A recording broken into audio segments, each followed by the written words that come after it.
Wilujeng tepang dangu sareng acara matuh dongeng enteng pangbeberah mana. Mang Jaya sapara kanca bade neraskeun hanca dongeng nu katunda. Carios nyambung judulna Gobang Naga Sakti. Ieu dongeng para mitra karangan Bapak Tatang KS ayeuna nincak bagian ke-22.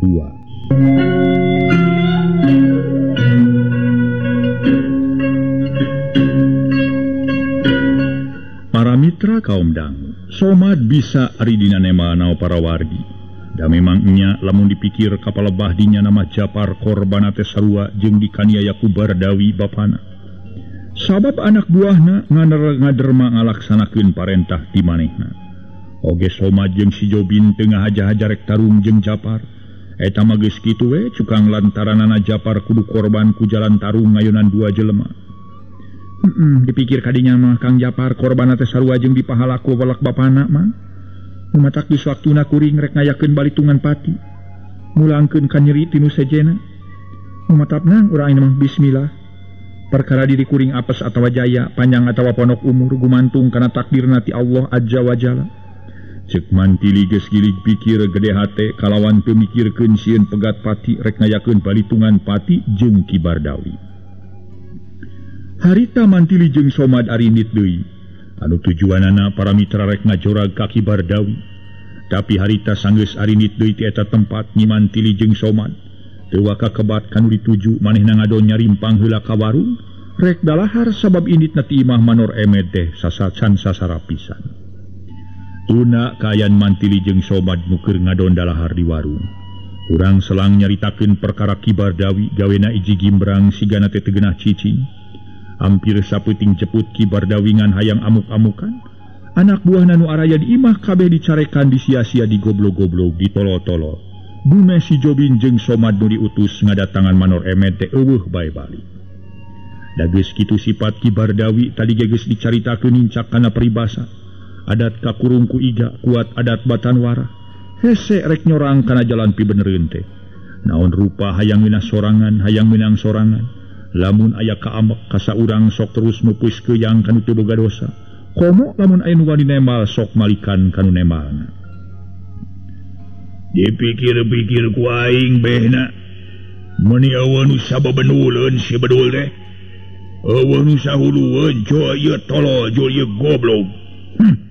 Aing mekari loka bae sugan manusia teh. Eueuh nu beunang dijelemakeun bedul teh. Kamari aing nita kasih walak si Jobin jeung si Somad di titang datangan manor emed. Nepi kabrai beurang eueuh mantuk-mantuk si bedul teh.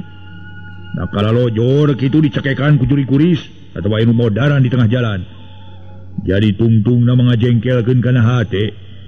Sokomo lamun dititah ngayonan macan atawa maung moal teu baru olahan meureun. Cacakan dititah ngadatangan manusia ge. Teu marantok deui si bedul teh. Aing mah ngan saukur ngalebok we gawe teh. Mabok ngalebok kudu disadiakeun kana gawe eueuh pisan kabecus. Ki Bardawi bari jalang celeng. Celengkeung saurang anak buah katelaki obe ngomong ngerasana masa bener. Kawas nama nu didatangan keur areueuh abah.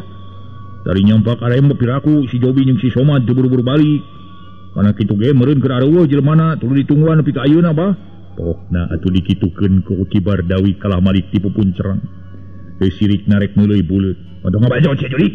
Setan sia. Lamun nya tiasa anu didatangan keur areueuh matak naon marantau heula sia ngabejaan ka aing. Ngara aing teu arep-arepeun deuleu. Cirikeun ku sia sarerea. Lamun wawalak si Jobin jeung wawalak si Somad ayeuna marantau bari teu harasil.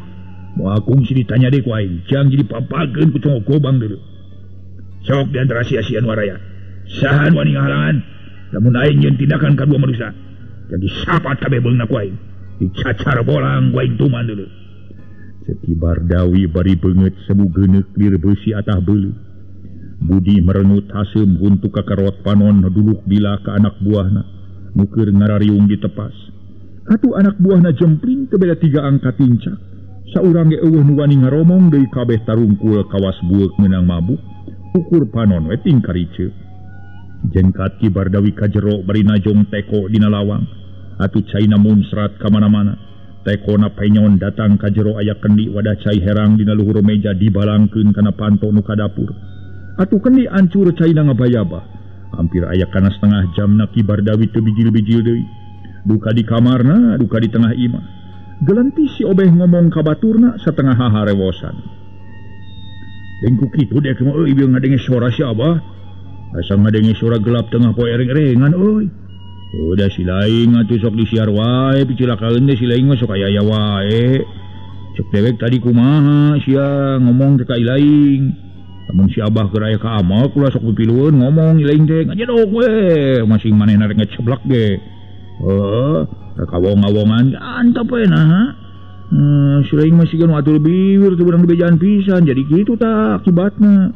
Cek aing kumaha ngajedog sia. Keun we kumaha si Abah rek naon rek dijungkiran rek naon antep kumaha manehna. Ulah ditema barina ge. Ditema kitu ngabarerang. Lapan kasarere amokna teh lain maneh wae nu dicarekan teh pandewe ke ka bawah jadi. Kumaha maneh mah teu beunang bisa dibejaan atuh da. Cek Wasim rada ngagelendeng. Tapi manehna setengah haharewosan sabab sieun kadengieun ku Kibar Dawi guruna. Kumaha rasa dewek mah da nyarita kitu teh asa bener euy. Teu katarima ku si Abah mah salah wae nya. Ari teu milu ngomong disebutkeun parego. Ditungtungna teh sagara salah euy. Kitu salah, kieu salah. Nu kieu disebutna euy teh semplek mintak semplak teh euy. Cek obeh jep jararampe deui. Ngadonting hariul para mitra kawas hayam panyamungan. Caturkeun Mantili jeung Somad nutas dalahar di warung teh arinit. Tujuan Mantili tetep rek ngajorag Kibar Dawi. Sabab keukeuh hayang mulangkeun ka nyeri. Kira-kira sapeng kola deui ka panganyerkan Kibar Dawi. Mantili nanyakeun ka Somad bari laleumpang. Jauh keneh kanang si dedengkot garong edan teh Mang Somad. Sapeng kola deui nyai tah kegeus deukeut ka mamang dituduhkeun. Tema Somad terus kebat lumampah. Nu teu kungsi setengah jam reg Somad eureun bari panon culang cileung gede ka sieun. Aya naon mah? Tanya Mantili curiga. Geus deuketnya itu imahna nu dicicingan ku Kibar Dawi teh. Di lebak tuh geuning katingali teh dieu ge suhunanana. Somad tutunjuk kana hiji imah nenggang eueuh tatangga pisan. Oh eta cinam urang ka lebak atuh mah. Hari mah ngadaguan di dieu mah jauh teuing bisa aya naon-naon moal kanyahoan ku kuring. Sok tuturkeun kuring tanggung jawab. Cek Mantili tuluy laleumpang deui sedang Somad mah sajeroning keur leumpang teh. Ari panon teu oleh rarat-reret sok sieun Pa Amprok jeung anak buahna Bardawi. Musim mah ngadaguan di dieu asa geus deukeut. Tuh tingali anak buahna ge keur ngarariung di tepas. Somad eureun deui para mitra. Manehna ngeper loba ka sieun. Lamun seug manehna panggih jeung Kibar Dawi geus tangtu beuheung bakal ngagelenceng. Da kitu sifat-sifatna Kibar Dawi. Lamun aya ka amok kitu para mitra geus tara ningali deui saha-saha. Kaina mah kieu we nyamangnya. Sakumaha nu tadi dicaritakeun tadi ku kuring, nyata Mang Somad ngabuntel batu teh. Bisi aya anak buah si goblok ngaliwat ka dieu banting huluna. Bedog ku kuring rek diinjeumnya. Cek Mantili teu hararese Somad mikeun bedog jeung sarangkana. Kalawan ku Mantili diselapkeun dina sela-sela beubeur palebat tonggo ngarah ulah ka ciri teuing mawa pakarang. Leos Mantili ngaleos bangun teuneng ludeung taya kakeueung. Sanajan anak buah Kibar Dawi keur ngariung oge para mitra. Tanang gandang taya karingrang teh lain bobodohan. Lieur sinatria maju jurit taya kakeueung taya karingrang. Lamun nyorang leuweung geledegan teh masigana top badak top maung. Teuringrang teu hariwang kumaha geletuk batuna keceburut caina. Kira-kira para mitra 15 meter deui anggangna ka imah Kibar Dawi. Reg harita Mantili ngarandeg marah ladanya lingker. Bibir Mantili geger nyeman taksiran keur babacaan heula sangkan aya perlindungan tinu Maha Kawasa. Manehna para mitra muntang tulung kanu Maha Kawasa. Anging anu Maha Kawasa para mitra nu bisa dipentaan tulung ku manehna dina kaayan batan sakitu. Tutas Mantili babacaan jero dadana. Kero nyalukan Bardawi awong-awongan tapi rada nyumput kehalangan ku tangka cau jeung awi haur. Bardawi bajingan sia. Montong hekok wae sia. Dina sayang si laing teh hayo geura kaluar deuleu. Aing ngarasa sono jeung sia deuleu. Lila teu nulu cecentrung pitu patut. Hayo geura kaluar sia Bardawi. Takekeun tetelo sia. Aing rek ngayakeun balitungan kajerian jeung balitungan pati deuleu jeung sia teh.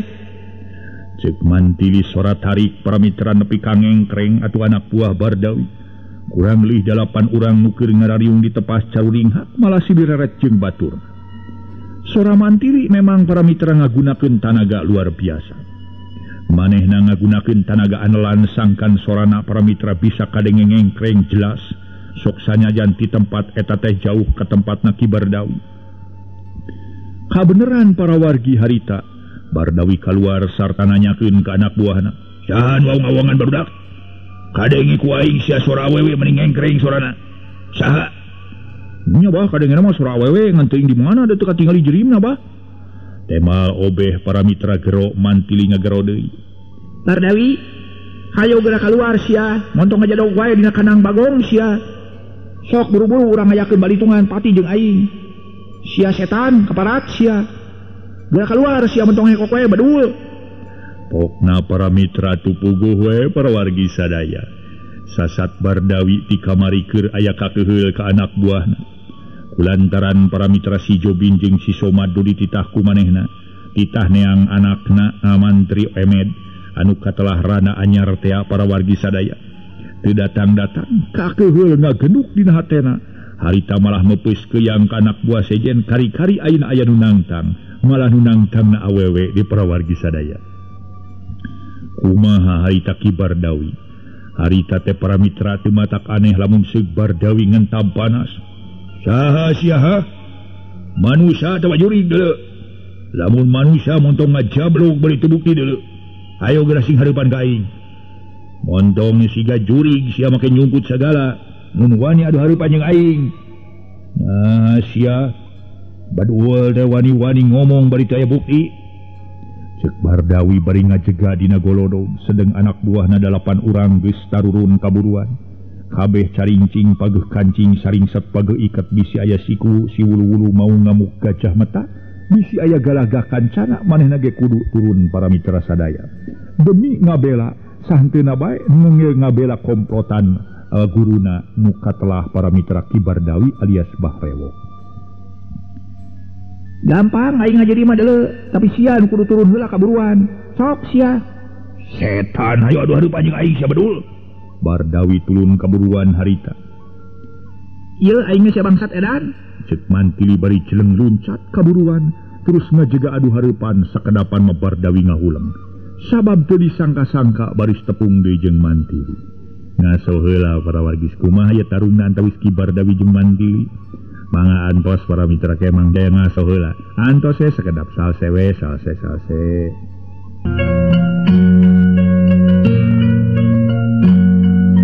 Para mitra kaum dangu. Harita para mitra sadaya baranga datang teh para kahareupeun sakedapan mah Bardawi ngahuleng. Sabab teu disangka-sangka baris tepung jeung mantili. Manis sia mantili deuleu?" Bardawi siga nu bengong. "Heeh. Nah make nanyakeun sagala ari apal keneh mah deuleu. Disangka diriwa kitu? Tiga beleg cedok sia." Temal mantili bari mureleng. "Lain ku kitu eta anjeun make kukubuk sagala.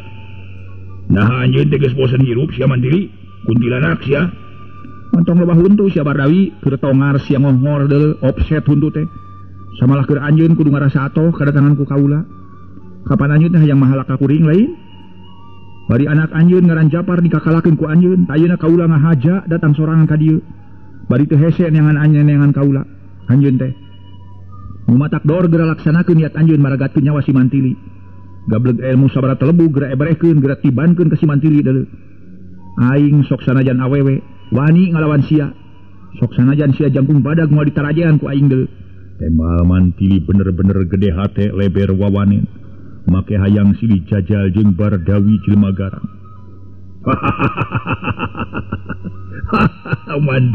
Mantili. Ari sia ngomong teh make polon teu ha. Ngomong janji pelenung sia janji ngab. Abong kena bibir teu diwengku letah teu tulangan. Bibir kawas nu boga nyawa seema sia. Hah? Kawas nu boga nyawa serep sia mantili. Yeu mantili. Sabedasna sapinterna jiwa bikang deuleu. Moal bisa ngungkulan kana tanaga jeung kawani lalaki deuleu. Di mana aya tak-tak bisa mapakan hulu, atau ngungkulan hulu eueuh di mana-mana ge. Eueuh tibatawina sia. Sia awewe jeung tibatan sia ngalawan mending keneh sia mah cicing di dieu. Kuaing ngek dijieun pamajikan. Bardawi ngahampaskan harkat jeung martabat jiwa awewe. Tiga beleg pedok, tebeleg cedok, tebeleg punyus. Ngahina sia setan kaparat. Sanajan aing tersebut jiwa awewe moal jadi kupati. Moal ngerang haridang pegat nyawa, dikira aing rek miris jeung hareupan manusia kitu patut. Manusia nu biadab, hayo maju sabajingan. Yang dicibatan aing daek dijieun pamajikan ku sia mah. Aing kajeun teh ngalungsar jadi banusan deuleu. Aing mah inget keneh kalakuan sia. Inget keneh kalakuan sia nyiksa ka aing. Sok sanajan nyiksa anak buah sia tapi kalakuan dari kita ku sia kabeh. Kurang ajar temenan sia dayang. Budak tewak euy, recah ku lain. Pek rek kumaha-kumaha deui. Beunang heka ku sia. Bardawi marentah ke anak buahna 8 urang. Montong ditah ka beunceuh deuleu nasia teh lebar pegat nyawa. Miris pegat pati. Ngadona majukeun beunceuh kitu patut. Wah artina keur aing mah beunceuh kitu patut mah. Kelebar-lebar nyawa sia-sia sorangan kudu maju deui si Bardawi. Teu gablek cedok sia ngamajukeun bangsa beunceuh. Barina oge nikungna dipajukeun wah artina deuleu. Aing mah hayang jeung sia begalan pati teh. Lain jeung anak buah sia. Ongkohan aing mah kagok deuleu begalan pati jeung beunceuh teh. Teh mal mantili ngarekan beunceuh nikung pisan ka anak buah Ki Bardawi. Ingat jaman baheula ngala beunceuh ngala ieu para mitra ngala jangkrik. Aya mikungna segarupi aduh ya. Jangkrik teh para mitra jangkrik kalung teh teh. Ya adukeun ngadu jangkrik. Di una teh para mitra di gerean teh wah jangkrik sinalieur. Dia mut-mut keur budak harita kaingetan para mitra teh aya karunya teh naon nah. Pikir-pikir ayeuna karunya ngaduh-aduhkeun jangkrik lagi sadaya. Nah kitu nu mawi para mitra. Harita para mitra Bardawi tuluy nyarita. Gampang jeung aing masih dayang, hayu barudak maju. Aing ngajerok we siap maju belu. Ngajar dong ngobengong sia. Cuk Bardawi marentah ka anak buahna. Aya parentah komo anak buah nu 8 urang asa dihucuhkeun kalawan teu loba nu dipikir. 8 urang na nyeureudeg kabeh maksudna rek newak mantili. Samalah maksud jeung tujuanna mantili rek tewak hirup-hirup para mitra sadaya. Maksudna mah moal disiksa. Da kitu panai marek diheka ku manehanana lantaran geus lila. Teu ningali awewe kari-kari ayeuna ningali awewe sakitu mulusna mantili teh. Tapi para wargi sadaya mantili lainna mantili zaman baheula. Mantili ayeuna para mitra beda jeung mantili zaman waktu sakitu waktu tahun katukang. Ayeuna mantili geus kasipu ku pangaweruh kapatri ku pangarti geus masagi tina ilmu panemu jampe pamake. Mantili nu dek terang gentak depak terus noloyong ka hari dina gerakan parahun ombak. Atuh anak buah Bardawi kabeh tincerengkang para mitra. Dina gerakan parahun berag ombak dapugu ditobruk ihanap bari leungeun mantili duanana japlang kagigir para wargi sadaya. Para wargi sadaya. Mantili nu rek diserang gentak depak terus noloyong ka hareup dina gerakan parahu nu berag ombak. Atuh anak buah Ki Bardawi kabeh tincerengkang dapugu ditobruk dihanap bari leungeun mantili japlang kagigir. Kurejat mantili ngorejat terus malih. Siap, cabrot. Sakali ngahanca 4 urang lawan ting jarungka dibanting sirahna. Nu dijejek tak-takna jeung ditotong beungutna ku gempuran pereup nu cukup rosa. Atuh 4 lawan saja bating jarungka ting garwak daput enggelan mantili lain sabong merong para mitra. Sasat dibarengan ku tanaga batin anu berbobot. Sabrut batuhna nu opatan ngaplus nyerang samalah ngagunakeun bedog sagala meniput dibarengan ku suara tingkurowok ngarentagkeun hate. Memang para mitra ningali kaayaan kitu mah teu saimbang. Hiji pantar awewe mantili dirempung ku 8 urang, mangkaning 8 urang kabeh marawa gobang. Sedengkeun mantili dina kaayaan lemor, tapi sok sanajan kitu para mitra mantili katingali leuwih kiras. Manehna ngajauh kaluhur terus cucuralitan dina siraheun nu jadi lawan. Kumaha we para mitra manuk kapinis satepe walet ya, nyerepet ka ditu nyerepet ka dieu. Nyirorot dina gerakan garuda ngapak cabet aduh menjadi lawan ting araduh para mitra ting sampoyong nampak kikikan kepang celek mantili napak deui kana taneuh terus ngebrehkeun jurus-jurus hebat naker, jurus pamonyet, jurus sabanar jeung jurus bango putih. Kabeh diebrehkeun bari panon rundut rindat ngabagi reret ka dia rindatna macan anu lapar. Jeleng-jeleng dua lawan luncat bari nyabetkeun bedog di kenca ka katuhu. Lep mantili ngalalepkeun sirah bareng jeung kitu dua gempuran peureub ngotog ka gigil. Cedak, cedak dayagdag dua lawan ting dayagdag. Keur kitu disusul tepus beungeut dua lawan dijek bari ngajaul. Harita para mitra sadaya mantili nyerang deui ngagunakeun sora anu kacida pisan matak nyentarkeun lawan. Harita keneh dua lawan ting garoak ting kedebut. Suruntul saurang nyuruntul nyudukeun bedog ti gigir. Rengkog mantili teu eleh rikat manehna ngarengkog kebros solontod nu jadi lawan nyolontod. Harita mantili nyerang deui cebrod bruk nu jadi lawan Namrud dibanting punduh. Tapi teu lila murejat deui ngan orokaya. Mantili teu eleh kesit para mitra. Harita gentak muterkeun awak. Dina gerakan buntut angin nu beng muter. Harita teh para wargi sadaya cebrod cebrod. Pihak lawan ngagoak terus ngacungka dibanting beungeutna ku suku. Harita nyerang kanu sejen para mitra. Ting tarobat sadaya. Ting arohe harita kene nu jadi lawan terus tuluyan utah uger ngaluarkeun getih tina sungutna sabab diteh nyerag dada sataker. Para wargi anu mulia, anu saurang deui nyabetkeun bedog di tukang rek migas punduk mantili. Aya ku edas eta para wargi karikatan mantili lain beja. Harita pibahyaeun geus nampu teh gentak ngarubuhkeun sorangan nang karak bengkang. Disangka ku Bardawi jeung ku anak buahna mantili ngageblug teh beunang padahal ngahaja ngalabukeun maneh bareng jeung kitu mantili kakara ngalugas bedog. Hilek lawan rek ngabongohan ti tukang teh malik deui. Kalawan teu loba miceun waktu bedog diemat rek narok tarang dumeh mantili harita nang karak bengkang. Iya, burinyai para mitra bedog ditahan ku bedog mantili ngaburicak bijil kembang api.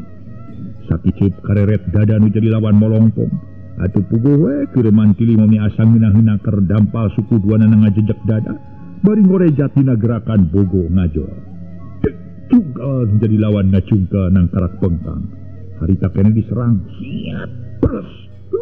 Obat. Nu jadi lawan ngoceak tarik. Awakna melenting sabab dadana ditotog ku congo bedog. Berbei getih keluar tina dada para mitra. Atuh sabagian anak buahna nu geus nampa gempuran ti mantili. Rada miris mangsar mingsir komo kitu, ningali baturna geus kana ayeul opatanana. Ting jarungka teu budi deui. Tapi sanajan bari jeung kitu nu opatan maksakeun maneh. Ngayonan mantili sabab ngarasa sieun kun jadi guru.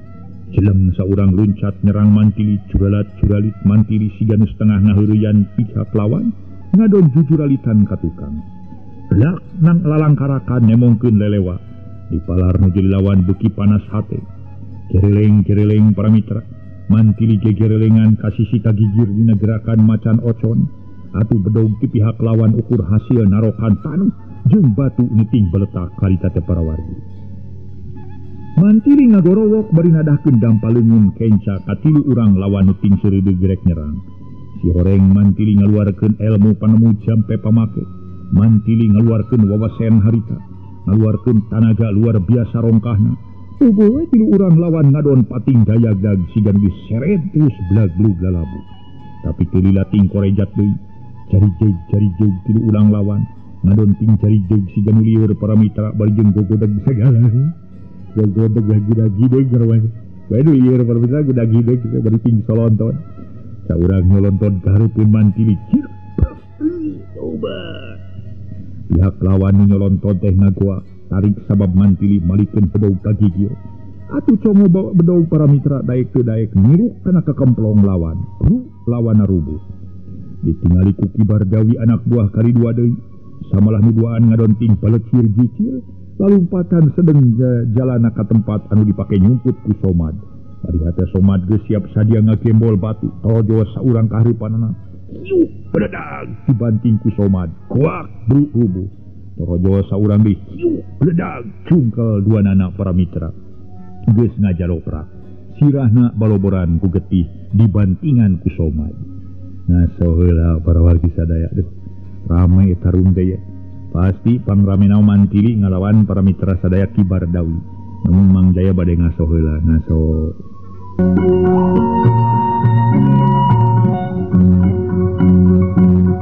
Para mitra pamiarsa, sanggeus mantili nyudukeun Congo Bedog kanu jadi lawan. Dipangeunana kadenge sora nu ngageblig si horeng aya keneh nu hojah rek ngabongohan ti tukang nyudukeun Congo Bedog rek ngirup tonggong. Da puguh sora nu ngageblig atra pisan sakilat mantili ngejat ka sisi. Solontod nu ngabongohan teh nyolontod awakna rada dongko. Uwet nu jadi lawan ngoceak ditigas pudukna ku mantili. Ubuh rubuh nang kuban teu dudi deui. Harita katingali mantili, ku mantili geus aya 8 urang anak buah Bardawi kabeh kasoran. Ting jaluk perak duluan cilak mantili malik maksudna rek ngajak jojoh begalan pati. Ka Bardawi. Barang malik hulang mantili ngahulang sabab Bardawi teu kanyahoan ka mana korolosna. Nyaho-nyaho geus eueuh para wargi. Atuh gorowok mantili awong-awongan. Bardawi bangsat keparat sia setan iblis. Ayo udah keluar siya montong nyebut tiga gobrol. Keluar siya banyinan. Ayo kapatut siya. Kawas menikung we. Anak buah dipajukeun, bencel-bencel dipajukeun, ada siya ngahekok di jeronya. Mantili amarah ngagidi. Tapi nu ditangtang teu nemalan-nemalan acan da pugu tadi geus ngejat duka ka mana cigna para mitra. Ileng mantili luncat ka tepas terus asup ka jero tengah-tengah ka kamar nempuan si Bardawi. Cilik ka tukang titikan di tukang eueuh sasaha. Kalacat mantili naik kana palang dada nempuan kapara. Waleh Bardawi eueuh. Lila mantili kaluar deui cilang ciling ningalian tilawani. Tapi waleh Bardawi teu kapanggih. Atuh mantili katidahan eulinana campurna geremet. Akhirna ngadon amek-amekan sorangan. Kurang ajar sia Bagong. Saya kapatutna. Kawas lain lalaki sia. Ari panata kawas nu heueuh hayang dianggap jawara. Yang dianggap jago tapi acan naon geus mabur. Rasakeun sia Bardawi, sanajan andi ka mabur moal nyumput tina lak-lakan naga sia. Pasti bakal ditepung jeung aing, bakal panggih jeung aing. Ku aing disusul nepi ka mana ge sia Bardawi. Aing mah sae dican mulangkeun ka nyeri, moal genah panasaran deuleu ka sia teh. Gablek kapas kitu ka. Teu gablek ka era sia. Kelakuan para mitra sadaya tungtungna mantili kukulutus ngomong sepuguh para wargi sadaya gancang ini nyampurkeun heula somat. Hari tepi ka sampak somat kirning haripan dua mayit kirting jaloprak mina ngabanting ku batu. Aduh, kumaha nyai salamet nyai? Ceuk somat mi heula ananya. Berkah mangan kuring ngarasahan heueuh we. Tema mantili amek nang hega. Kesang ngoprot maseuhan sakujur awak. Aduh kumaha nyai? Somat bangun kaget neuteub seukeut kana beungeut mantili. Nyaeta satadina mah kuring teh hayang silih jajal jeung babalak si Bardawi. Tapi kasampak geus eueuh mabur tah si Badul teh geuning. Teu gableg kekenyos. Diteang ka gogobrogna eueuh sasaha. Lamun aya mah kana pasti kuring rek narohkeun nyawa sabab kacida gemesna ka si babalak teh. Tema mantili bari ngareret ka dua mayit. Baru eueuh nyai. Aya kitu na eta baturnya. Kapan manehna kasebut jawara, kasebut jago. Buktina kalah ka mabur geuninganan kumeok bemeh dipacok miyuni hayam kabiri. Gablek cece nyosnya awak we jampung badag kumis baplang sangadulang. Ai kalakuan teu beda ti hayam mikung nu kitu mah ngaranna oge.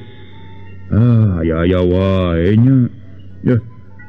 Aneh teuing eta tadi teu kareret pisan ku si nyai. Si jurig teh kaburna ka mana kitu? Atuh moal nyebutkeun haneueuh lamun kareret mamang meureun tadi ge dirontok ku kuring. Tapi keun bae mang lah. Da pasti isuk jaganing pageto.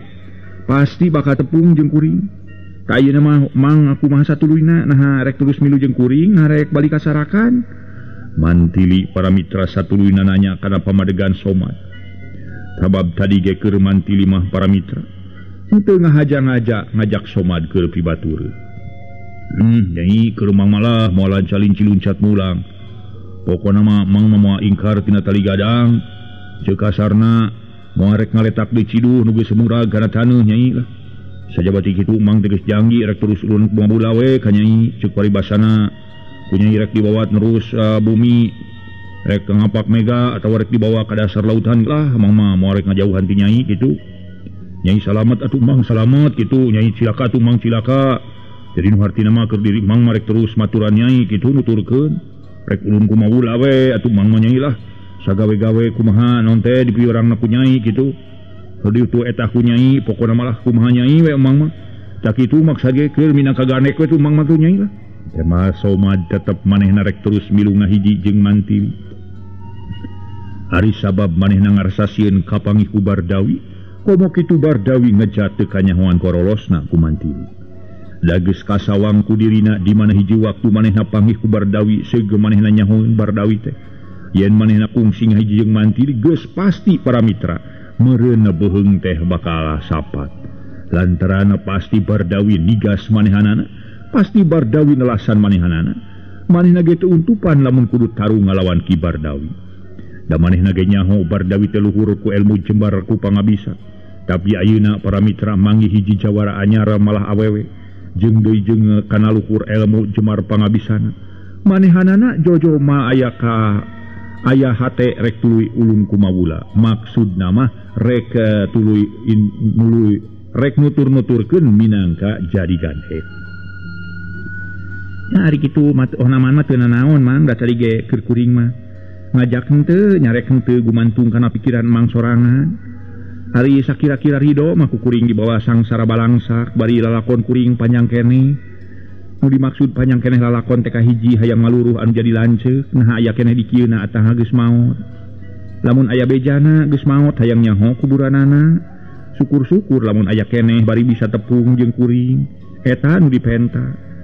Atuh kadua perkarana kuring hayang manggihan anu ngaran Lamsijan. Sabab ti heula kuring ngadenge beja yen ngaran Lamsijan teh kungsi nyekel gobang Nagasaki. Tah ku dasar eta lamun tepung teh mah jeung ngaran si Lamsijan kuring rek nanyakeun perkara nu jadi lanceuk ngaran Mantala. Nah dipaehan ku Lamsijan eta gobang teh dipaling ti lanceuk kuring. Atuh katilu perkarana Man. Meakeun kapanasaran kuring hayang males pati ka wawalak si Bardawi. Sabab kuring kanyanyerian ti heula komo kitu Kang Japar nepi ka korbana kapan. Sok sanajan naon teh lain ku leungeunna sorangan si Bardawi tapi ku parentahna si Bardawi alias ku tunjukna si Bardawi. Dalamun Mang teu ditunjuk mah jeung Ki Jobin ku si Bardawi geus tangtu meureun Kang Japar teh aya keneh di kieuna mulus rahayu berkah salamet ceuk mantili nerangkeun pamaksudanana. Nya ceuk mangge eta malah kumaha Nyai we masing rek ka mana-mana oge. Kumang mah burung dikukuntit ayeuna maksud Nyai rek ka mana atuh? Narek neangan heula si Bardawi atau rek neangan anu ngaran Sulanjana? Lain Sulanjana tapi Lamsijan. Akhirnya ta si Ijan. Lamsijan Mang. Oh nya Lamsijan. Oh nya Lamsijan nya. Perkara neangan itu ieu mah can bisa ditangtukeun Mang. Namain mah urang ini perkara tepung kitu jeung saha bae ge leuwih ti heula. Tapi nya ketang ayeuna mah urang kaurut sarakan kuring we ka pase. Susuganan nu jalan cek balik deui ka sarakan. Temal mantili para mitra. Geus teu loba nu dipikir deui harita terus arini. Jalan kukurubutan teu mapai jalan biasa, ieu mah mapai sisi gawir. Kulantaran can tangtu ka mana cigna mantili jeung somad nu masih keneh di perjalanan bari harita geus nyedek kaburi. Urang muka heula lamaran carita anyar di hiji pakampungan aya imah gedong sigrong. Pakarangan raresik laleni. Sisi pager pinuh ku rupa-rupa tangkal kekembangan. Geus puguh para mitra di jero gedong mah. Menimatak pika betahina ker sabab unggal poe diurus. Tehelna dipel kaca-kacana dilapan pipireun gedong aya tangkal buah. Tangkal nangka pisitan jeung liana. Lian ti eta nu kasebut tangkal bubuahan. Si horeng si mana horeng para mitra eta imah gedong teh imah Babah Ahuy.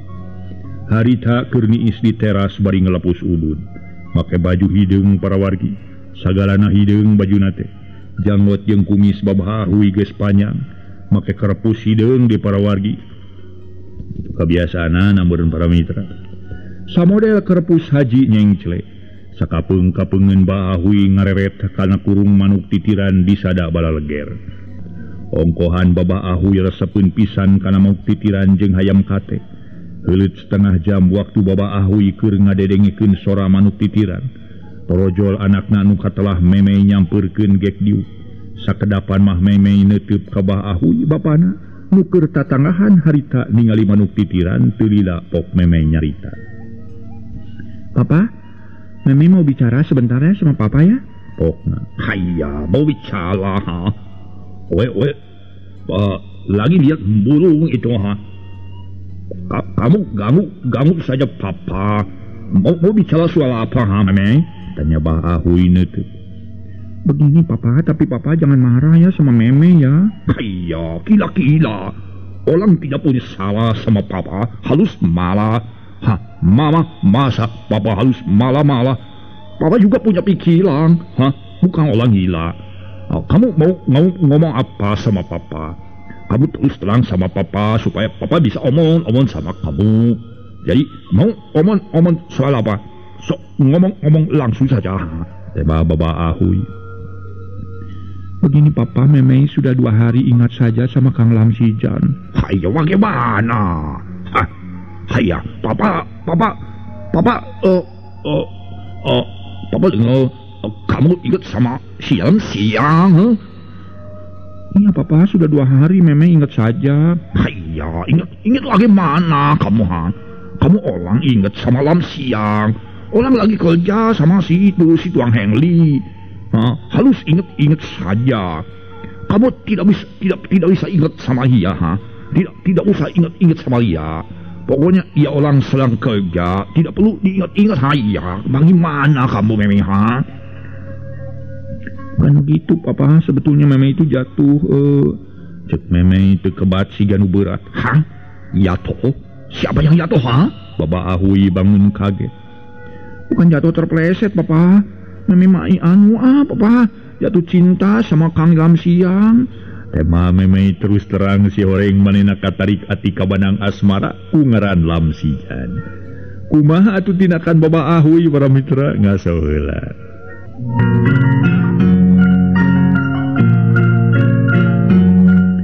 Kumaha tuh para wargi sadaya, Babah Ahui harita. Barang ngadenge carita anu jadi anakna nu katelah si Meme teh para mitra. Nun rangkeun sabalakana yen manehna cinta ka Lamsijan. Hayya, kamu ini bagaimana Meme? Kamu ini seperti tidak punya pikiran, tidak punya otak. Masa kamu jatuh cinta sama si Lamsiang? Apa kamu ini mimpi ha?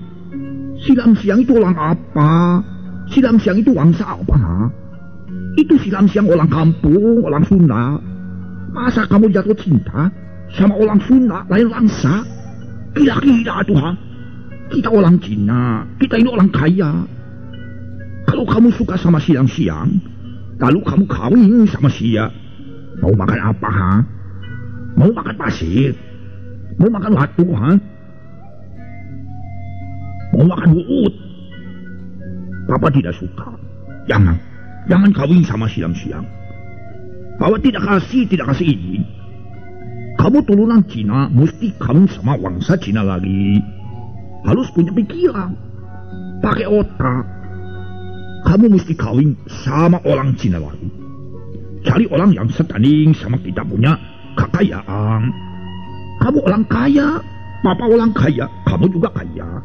Masa kamu mesti kawin sama orang Sunda kayak si Lamsiang Papa tidak kasih izin.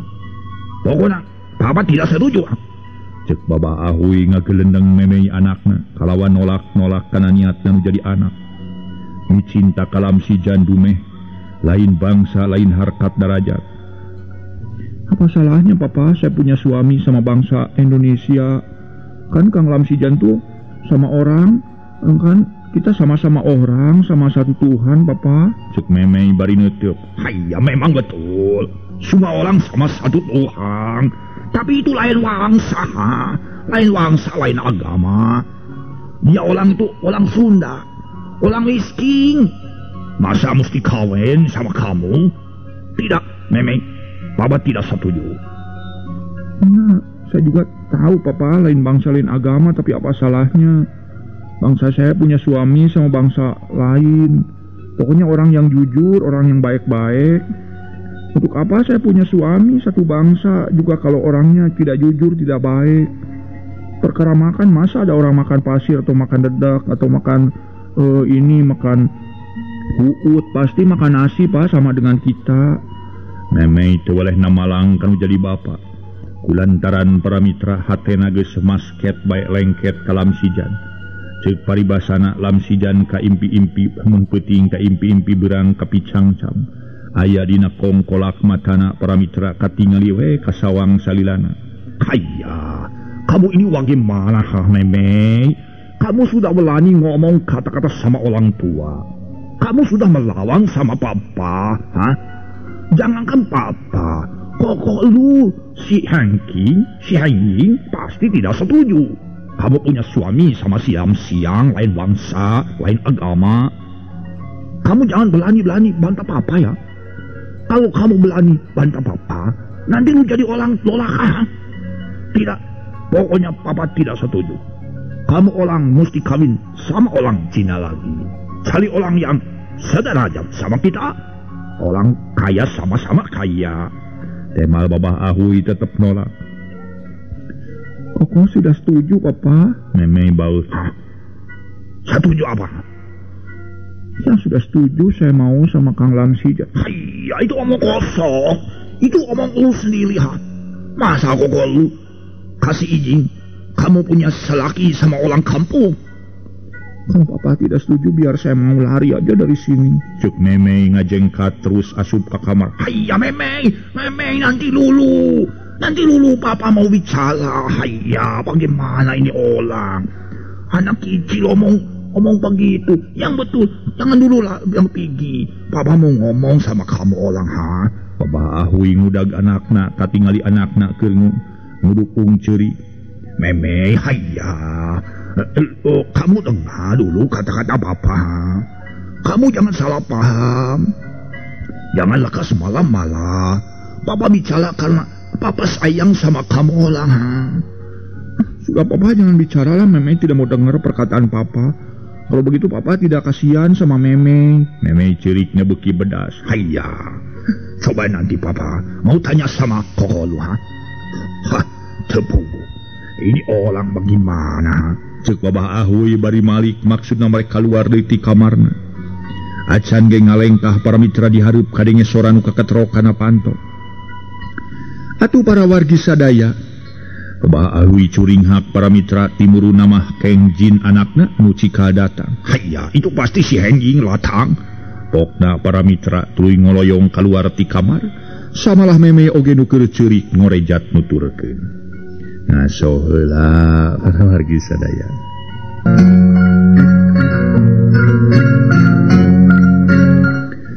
Saha atuh para mitra nu kaketrok harita ka imah Babah Ahui.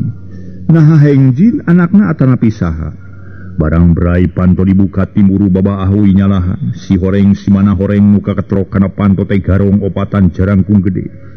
Kalawan marwa bedog nyalolegreng dina cangkeng. Pakaian sing sarwa hideung make ikat barang-barang semplak. Tugu we Bah Ahui ngarajug malah mundur. Barakatak saurang rampung duka jadugna, duka saha seuri ngabarakatak bari nulak cangkeng hareupeun Babah Ahui. Kamu jangan takut-takut Ko Ahui. Saya kesini bukan mau membunuh, tapi mau uang, ha? Pokna sedang baturna nu tiluan geus arasup. Musa urang ngaleuketan Memei nu duaan keur rarat-reret. Hayya, ampun. Oe mah ulang miskin atuh akang. Hayya, oe tidak punya lui. Orang miskin, ampun julagang. Oe mah tidak punya apa-apa. Oe mah ampun julagang. Cek Babah Ahui make nyebut juragan sagala kagarong bari ngalaper. Kalau julagang mau minum sama oe hayo. Oe punya minuman, hayya. Jadi oe luit tidak punya. Oe dagang lagi sepi, lagang lugi taluy, ha. Pokna deui. Bong. Kalau kamu tidak mau menyerahkan uang sama barang-barang berharga, nanti aku bunuh kau, ha. Cek garong nyentak kalawan ngelugas bedog. Sarta disantongkeun kana beheung Babah Ahui. Hayya. Ampun julagang, ampun. Oe mah pokoknya tidak punya lui. Ampun julagang. Oe tidak punya apa-apa. Gitu, ha. Julagang bisa lihat sendiri, ha. Babah Ahui ngadeg-deg bari leungeunna duana naranga. Mau menyerah tidak, ha? Garong nyantong congo bedog harita teh para mitra sadaya. Atuh Babah Ahui unur-unuran bari ngadeg-deg. Padahal Babah Ahuy teh benang disebutkeun guru tina bab persilatan kungfu. Tapi ku harita sigana teh baroraah inget kana pangarti jeung kawani sabab jingalipan opatan jalma jarahat rupana perenges matak pikasieun. Memang sanu teu sowak atuh para mitra ningali kaayaan kitu jaba para mitra. Unggah jelema opatanana nyarekel bedog meni paranyang tinggal lober. Sowak atuh para wargi ningali kaayaan kitu beungeut perenges atuh. Dikasieun kabehanana oge. Ampun Julagang, oi jangan dibunuh Julagang, ampun Julagang. Oi tidak punya apa-apa, hayya. Kalau tidak mau dibunuh, serahkan kunci lemari. Kalau tidak mau menyerahkan, leher putus. Hayya, jangan Julagang, tidak punya apa-apa. Jangan Julagan, papa saya jangan dibunuh, jangan Julagan. Meme nyirilik maksudna rek ngagusur leungeun Babah Ahuy bapana. Ngan orok kaya nu gigireun miheula nampiling ti gigir atuh meme ngacerit. Bari nungkupan beungeut sasati tampiling ku lalaki tur satarikna. Mau menyerahkan kunci atau mati sama anak kamu sekalian sia. Babah, kamu tidak menyerah saja, rasakan gobang aku nih. Cek garong teh para mitra sadaya ngomong sebalang bentor. Hai, ngomong sia, kurang ajar. Mau menyerahkan kunci atau tidak, ha? Mau Julagang. Oh, meme coba kasihan kunci di laci meja papa, ha? Cek Babah Ahuy ini tah nyokot kunci ke anakna. Teu hararese para mitra meme ka jero dituturkeun ku dua garong. Nu saurang deui ungat tengok ka kamar makan. Samalah kakarata kana lomari tempat dahari. Sedang saurang deui tetep ngajaga Babah Ahuy bari nyantongkeun congo bedog kana beuheung. Pok Babah Ahuy nyarita bari nunjuk kana peti leutik dina meja paragi samayang. Julagang sabetulnya walang perhiasan. Hayya, ala di situ di peti kecil di atas meja tempat samayang. Dilek garong anu ngajaga Babah Ahuy ngaliuk terus ngojengkang rek nyokot peti leutik. Kakarege menang 2-3 lengkah Babah Ahuy loncat buru garong. Hayya, cabrod tongong garong dijejak solonton cedak darang meti dagor kana juru meja. Si horeng si mana horeng para wargi. Babah Ahuy nuduhkeun kana peti leutik teh ukureun teori nu diarah sangkan garong balanga. Memang teorina hasil oge Babah Ahuy harita. Nipu ka garong, kilek garong alik deui ngan orok kaya Babah Ahuy leuwih kesit manehna nyerang. Seak teg perut Babah Ahuy nyayang kana huluangan. Atuh para mitra sadaya, urip sakitu teasna para mitra sok sanajan leutik tapi bener. Kumaha tumrapna ka garong ngaguak terus ngadayagda. Keur kitu para mitra disusul tepus Babah Ahuy ngabistelkeun jurus bango putih rek ngahancas sirah. Tapi ku harita garong cukup rikat manehna ngagentak ngareundeuk. Gablos gempuran Babah Ahuy nyamos. Yuk bedog garong nyasar ti handap maksud rek ngabajeg suku Babah Ahuy. Hayya, Babah Ahuy ngajauh terus ngacuralit kana luhur meja makan. Garong para mitra ngagerak-gerakeun harita teh bedogna. Gobang resani bedog. Garong nyabetan suku Babah Ahuy tapi gagal sabab Babah Ahuy luncatan di luhur meja. Curalit harita Babah Ahuy ngacuralit ka tukang. Celeng garong luncat kana luhur meja.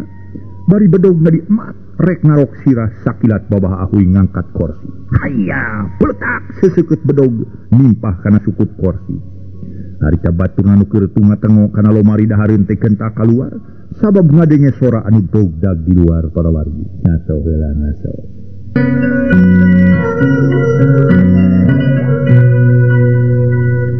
Para wargi sadaya teu loba nu dipikir deui baturna garong muka kara kaluar ti kamar makan ngalugas bedog sarta diheumatkeun rek narok sirah ngan orok kaya para mitra. Bah Ahuy ge pinter manehna ngacungkeun kursi beletak bedog tukangeunna ngahancak kursi. Hayya, hay. Harita para mitra sadaya cabron kursi dibantingkeun ka tukang. Puguh we garong nu rek ngabongohan di tukang ngacengkang sapada harita. Bareng jeung sikit kitu suku Bah Ahuy sabelah nojer kagigir sabab garong nu rek narok sirah dina luhur meja teh luncat maksudna rek nyudukeun congo bedogna. Batan hasil malah mangacengkang. Atuh puguh garong nu duaan tambah nafsu tambah panas geus 3 kali nyerang can hasil keneh bae. korejat duana ting korejat kalawan bareng ting suruntul nyudukeun congo bedog bari ting gorowo.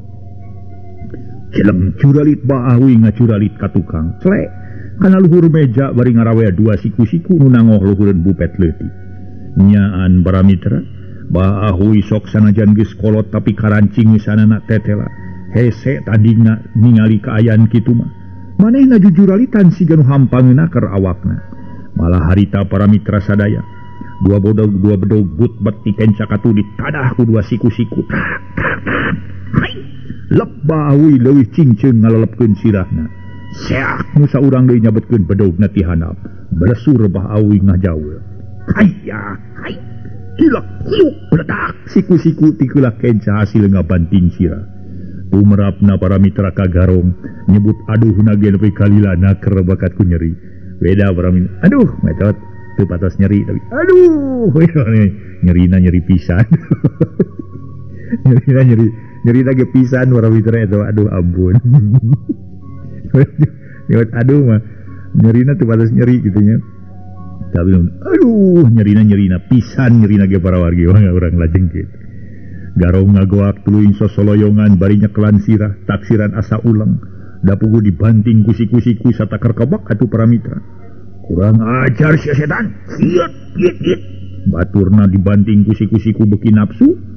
Baturna dibanting kusi-kusiku beki nafsu nyabet-nyabetkeun bedogna. Tapi teu hasil sabab karancingesan bah ahul lain lalaborakeun. Menih siga nu entengeun akar miceun pibahyaeun ti pihak lawan ukur ngalugat legot awakna ka sisi kagigir. Waktosna Paramitra sadaya.